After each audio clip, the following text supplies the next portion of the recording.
Hello दोस्तों, कैसे हो आप सभी लोग। तो आज के इस वीडियो में हम हमारे टेरेस गार्डन पे कुछ नया करेंगे, जो कि काफ़ी समय पहले कर लेना चाहिए था, लेकिन लेट ही सही, पर हम अभी भी उसे कर सकते हैं। तो वो काम क्या है, उसको बताने से पहले मैं आपके साथ एक बात शेयर करना चाहता हूँ। क्या मॉर्निंग ग्लोरी सर्दियों में चल जाती है क्या? मेरे पास ये सर्दियों में जाकर ग्रो हुई है। जो मैंने मीशो से सीड्स मंगाए थे उनमें था, और मैंने सर्दियों में ग्रो कर दिया, क्योंकि उसमें जो पर्चा था उसमें लिखा था विंटर्स में भी ग्रो हो जाती है, और ये हो गई। फिर मैंने इसे ट्रांसप्लांट भी कर दिया, और अब ये कुछ इतनी बड़ी हो चुकी है, फैल गई है 2 महीने में, और इसमें फ्लावरिंग भी स्टार्ट होने वाली है। अगर आप ध्यान से देखोगे तो इसमें कलियाँ भी बन गई है। तो मेरा ये सवाल है कि क्या ये सर्दियों में ग्रो हो जाएगी? अगर ये चल जाती है तो बहुत अच्छी बात है, आप मुझे बताना।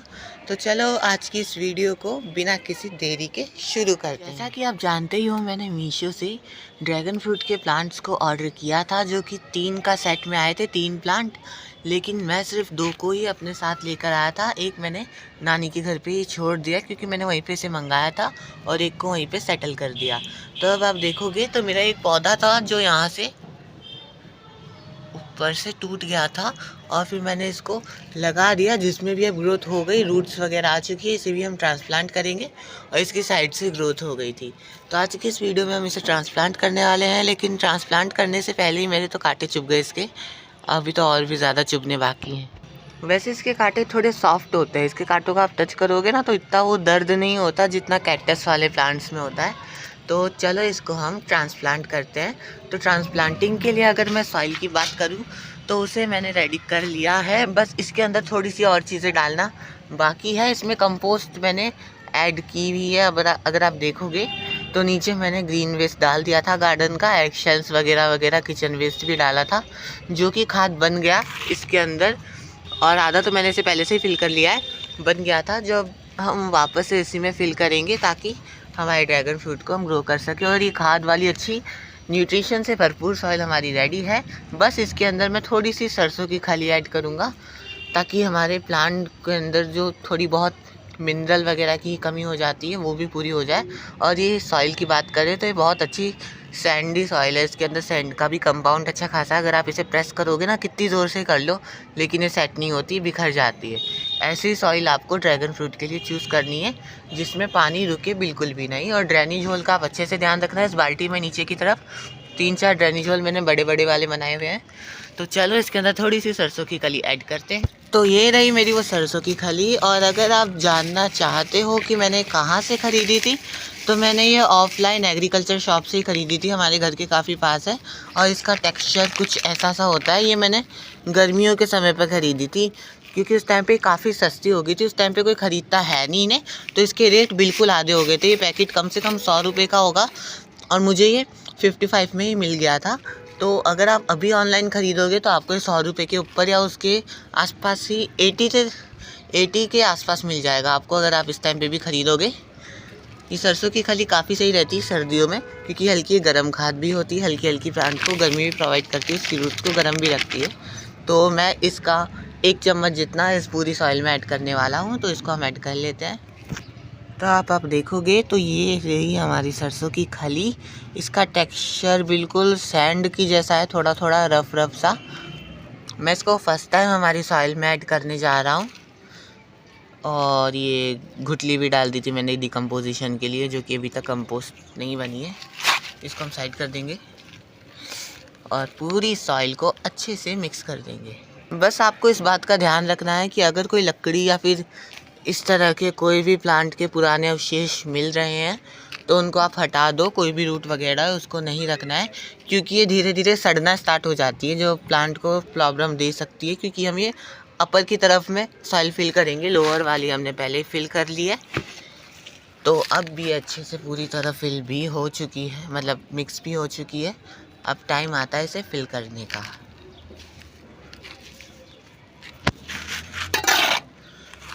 इसको बस इस तरह से आपको फिल कर देना है।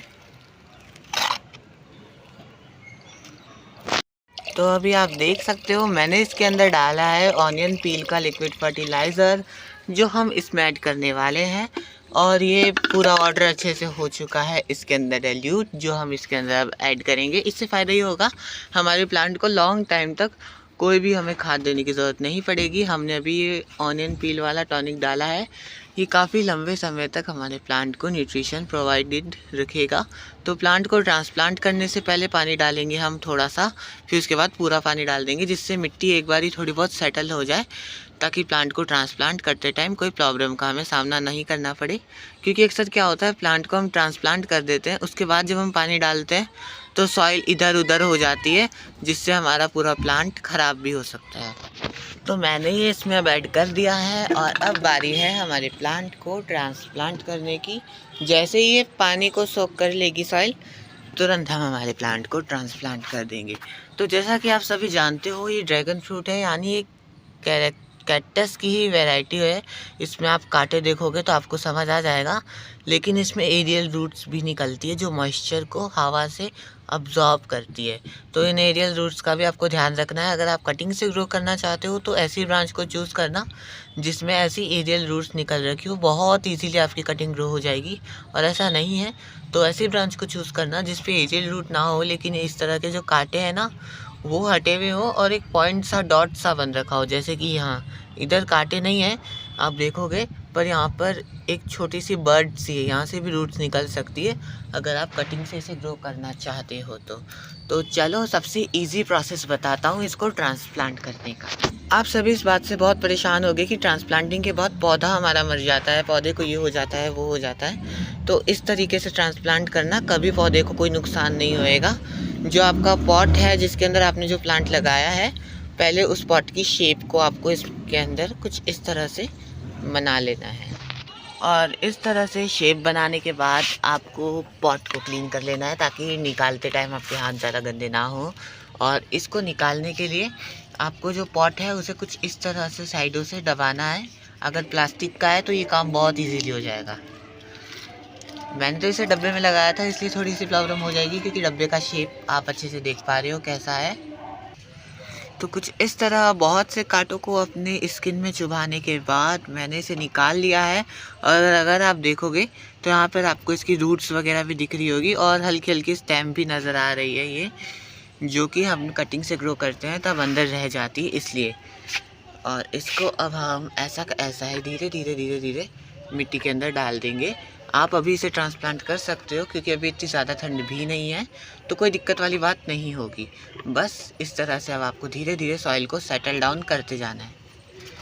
और इस प्लांट को भी थोड़ा सा अंदर की तरफ आप दबा दो तो सही है, क्योंकि ये रिकवर बहुत जल्दी कर जाता है। रूट्स को कुछ डिस्टर्ब भी हो गया तो कोई दिक्कत वाली बात है ही नहीं। अगर आप फुल सन में भी रखोगे ना तब भी इसे कुछ नहीं होगा, क्योंकि ये कैक्टस ही है ये भी। तो इसको मैं पहले सॉइल को सेटल कर लेता हूँ, फिर हम आगे का प्रोसेस स्टार्ट करते हैं। और इतना कर लेने के बाद मैंने यहाँ पर थोड़ी सी सॉइल और चढ़ाई है, जैसा कि आपको नज़र आ रहा होगा। और अब हम यहाँ पर थोड़ा थोड़ा करके पानी डालेंगे, ताकि हमारी जो सॉइल है जो ऊपर अपन ने नई नई चढ़ाई है वो ज़्यादा डिस्टर्ब ना हो। सॉइल मैंने ज़्यादा इसलिए चढ़ाई है ताकि हमारा प्लांट जो है वो ऊपर से भी थोड़ी रूट्स निकाले और अच्छे से अपनी ग्रोथ को पकड़े। बस आपको थोड़ा इस बात का ध्यान रखना है कि इसमें कांटे बहुत चुभते हैं। जो ताज़े ताज़े ऊपर से नए नए निकल रहे होते हैं ना वो ज़्यादा चुभते हैं, नीचे के पुराने हो जाते हैं और वो झड़ जाते हैं, ऊपर वाले ज़्यादा चुभते हैं।